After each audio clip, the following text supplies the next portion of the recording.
हमारे साथ महिला खिलाड़ी रेसल जो मौजूद हैं साक्षी मलिक। साक्षी, जिस हिसाब से बात करें हम कि लगातार आज 23वां दिन है।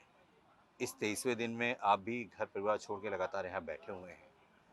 तो 23वें दिन में कुछ उम्मीद अब लग रही है सरकार से या मंत्री से, क्योंकि लेटर आपने 43 महिला सांसदों को लिखा है अपने समर्थन के लिए। नहीं सर, उम्मीद तो नहीं लग रही है क्योंकि 23 दिन हो गए और आप लोग भी देख ही रहे हैं कि कार्रवाई किस प्रकार चल रही है।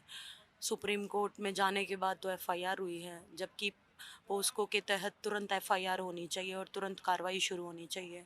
और अभी तक तो लड़कियों के बयान भी पूरे नहीं हुए हैं, तो हम बिल्कुल भी संतुष्ट नहीं हैं कार्रवाई से। कार्रवाई संतुष्ट नहीं है, लेकिन लगता नहीं है कि जिस हिसाब से आरोप लग रहे हैं, आरोप की सत्यता है, पॉस्को एक्ट में एफआईआर दर्ज होती है, कम से कम उस पर कार्रवाई तो हो। लेकिन कार्रवाई में देरी की वजह।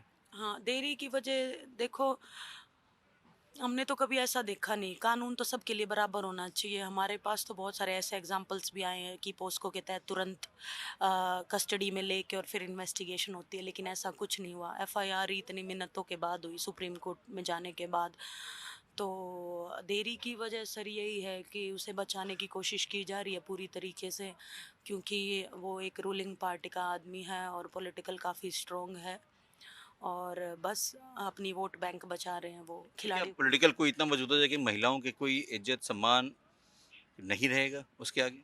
वो तो सर दिखाई दे रहा है। इज्जत सम्मान की बात अगर होती तो बहुत पहले ही ये धरना ख़त्म हो जाता, बहुत पहले ही कार्रवाई शुरू हो जाती। और जैसे कि आज 23वां दिन है, लड़कियां हैं, हम यहीं रहते हैं 24 घंटे, और मूलभूत सुविधाएं भी प्रॉपर तरीके से नहीं हैं, तो कहाँ इज्जत की बात है? इज्जत तो है ही, कर ही नहीं रहे हैं। क्योंकि समस्या बहुत है कि महिला रेसलर आप हैं, महिला रेसलर आपके साथ बैठे हुए हैं। सही आपने सवाल खड़ा किया कि मूलभूत सुविधाओं का सबसे बड़ा अभाव है। अब ऐसे में लड़कियों के लिए समस्या है कि कहाँ जाएँगे फ्रेश होने, क्या करेंगे?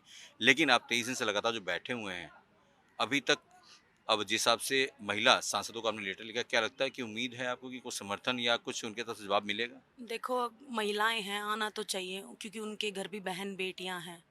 और अगर उनकी बहन बेटियों के साथ कुछ होता है तो वो तुरंत खड़ी हो जाती है और तुरंत सब कार्रवाई करने के लिए रेडी हो जाती है।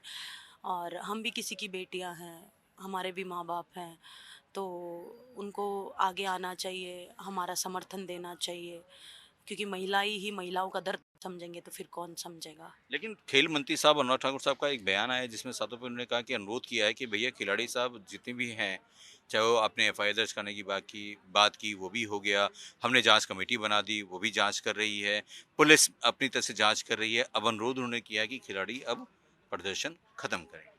नहीं सर, पिछली बार हमने ना भरोसा करके अपना जो प्रदर्शन है वो ख़त्म किया था। तीसरे दिन उन्होंने हमें बुलाया और झूठा आश्वासन दिया। कमेटी बनाई कि हम आपकी सारी बातें सुनेंगे और आपकी प्रॉब्लम्स जो है हम सामने रखेंगे और आपको न्याय मिलेगा। लेकिन ऐसा कुछ भी नहीं हुआ। उसके बाद 3 महीने तक हमने लगातार कांटेक्ट करने की कोशिश की कि कुछ भी सुनवाई क्यों नहीं हो रही है। वो वैसे ही फेडरेशन रन कर रहा है, वैसे ही टूर्नामेंट करा रहा है दादागिरी से। तो देखो, कुछ भी कार्रवाई हुई नहीं, तो हम दोबारा से धोखा नहीं खाना चाहते। एक बार हम धोखा खा चुके हैं। और रही बात, अनुराग ठाकुर जी को भी सब पता है, उनको भी लड़कियों ने अपनी प्रॉब्लम्स बताई, स्टोरीज बताई, लेकिन उन्होंने उसके बाद भी कोई कार्रवाई नहीं की। बस यही है कि बड़ी दुर्भाग्य की बात है कि खेल मंत्री जी होकर इतने बड़े पद पे बैठे हैं और वो क्यों किसी को बचाने की सोच रहे हैं, वो भी बेटियों की तरफ नहीं देख रहे हैं।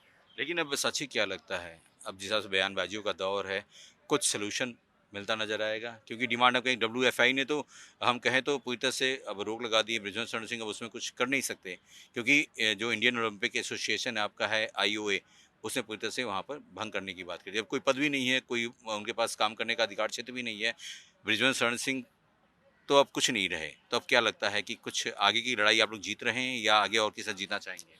देखो, ये कोई लड़ाई अभी जीते नहीं हैं हम, क्योंकि फेडरेशन भंग हुई है। लेकिन वही बात है, इलेक्शंस करने की बात करें, इलेक्शंस में स्टेट बॉडीज़ में सब उन्हीं के आदमी बैठे हैं। उन्होंने ज़बरदस्ती बहुत स्टेटों में अपने आदमी बिठाए हुए हैं कि अगर वो नहीं बनेगा तो उनकी फैमिली से कोई और बनेगा। मतलब कुश्ती तो वो कैसे भी करके छोड़ना नहीं चाहते, लेकिन हम यही चाहते हैं कि वो कुश्ती से दूर हो, उनके परिवार का कोई भी नहीं आए। एक नई फेडरेशन का निर्माण हो जिसमें अच्छे खिलाड़ी हों, अच्छे इंसान हों। और क्या डिमांड कर रहे हैं भैया आप? डिमांड यही है कि बयान हो तुरंत से तुरंत और उचित कार्रवाई शुरू हो जानी चाहिए, जो कि अभी तक शुरू नहीं हो रही है। और बिल्कुल जो मैंने अभी बताई है कि फेडरेशन का नया निर्माण होना चाहिए। साथ ही सबसे बड़ा दर्द ये भी होता है कि लड़कियां क्या आप लोग की स्थिति देखकर आगे कुश्ती में आएंगी? एक डर, एक खौफ का माहौल भी तो बन गया शायद, कि वो लड़कियां कैसे आगे बढ़ेंगी, कुश्ती में कैसे आगे अपने आप को जज्बे के साथ खेलते नजर आएंगी?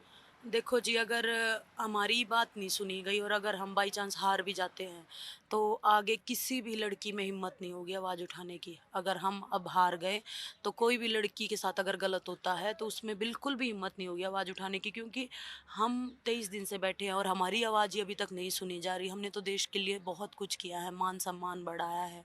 हमें नहीं लगता था कि हमारे साथ भी ऐसा होगा, हमारी बातें भी नहीं सुनी जाएँगी। तो बिल्कुल डर रहेगा लड़कियों में कि कुश्ती में जाएँ या ना जाएँ। अगर जाएँगे, अगर कुछ गलत होता है तो आवाज़ नहीं उठाएँगे, तो बदलाव कहाँ हुआ? साथ ही जिस हिसाब से कॉस्टिंग काउच की बातें तो हमने सुना था फिल्मी दुनिया में सबसे अधिक होता है, लेकिन क्या खेलों में भी सबसे अधिक होता है? ये बात समझ नहीं आ रही कुछ, क्या हो खेलों में भी होता है क्या ये कि महिला खिलाड़ियों के साथ? देखो, मैंने तो बहुत सुना है और बातें आती हैं मेरे आगे भी कि ऐसे-ऐसे हुआ, ऐसे-ऐसे फ़ेवर हुआ, उस किसी भी मतलब काफ़ी हम्म। स्पोर्ट्स में होता है, लेकिन सिस्टम ही ऐसा है, क्या कर सकते हैं? तो क्या कई सिस्टम बदलना नहीं चाहिए? बिल्कुल बदलना चाहिए सर, उसी की लड़ाई के लिए बैठे हैं हम। सिस्टम पूरी तरीके से बदलना चाहिए। स्पोर्ट्स में तो बिल्कुल होना ही नहीं चाहिए, किसी भी फ़ील्ड में नहीं होना चाहिए। खिलाड़ी जो है इतनी मेहनत करते हैं, एक नॉर्मल फैमिली से आते हैं। खिलाड़ी आपको पता है कोई अमीर परिवार से तो आता नहीं है, हम्म। बहुत ही नॉर्मल मध्य परिवार से आते हैं और फिर आगे जाके ये होता है, तो बड़ी मतलब दुःख की बात है ये। तो अब क्या संदेशा देना चाहेंगे अब तमाम उन खिलाड़ियों के लिए, तमाम अपनी मांगों के लिए, तमाम उन सांसदों के लिए जिनके लिए आपने पत्र भी लिखा? सबसे पहले तो यही संदेश दूँगी कि ज़्यादा से ज़्यादा हमारे समर्थन में आओ और जो पत्र हमने लिखे हैं, उन पे सुनवाई हो, वो भी हमारे समर्थन में आए, क्योंकि हम भी आपकी बेटियाँ ही हैं और ये एक बहुत बड़े बदलाव के लिए है, ये हमारे स्पोर्ट्स को बचाने के लिए है। चलिए, तो साफ तौर पर है कि साक्षी ने ओपन पत्र लिख के तमाम सांसद यानी 43 सांसदों को बुलाया है, कम से कम उनका साथ दें, उनके पक्ष में खड़े हों, क्योंकि ये एक महिला की आवाज़ नहीं, ये देश की सभी महिलाओं की बात है। अगर आज साथ नहीं दिए, तो ये महिलाएं टूट जाएंगी। इससे साथ दीजिए, जैसे आने वाले भविष्य में सभी एक साथ साथ मिलकर आगे बढ़ते नजर आए। अब देखना दिलचस्प होगा कि इन तमाम बातों के बाद से सरकारें या सांसद, जो महिला सांसद हैं, किस हिसाब से समर्थन देते नजर आते हैं। कैमरामैन सुधीर के साथ अजीत श्रीवास्तव, इंडिया न्यूज़, दिल्ली।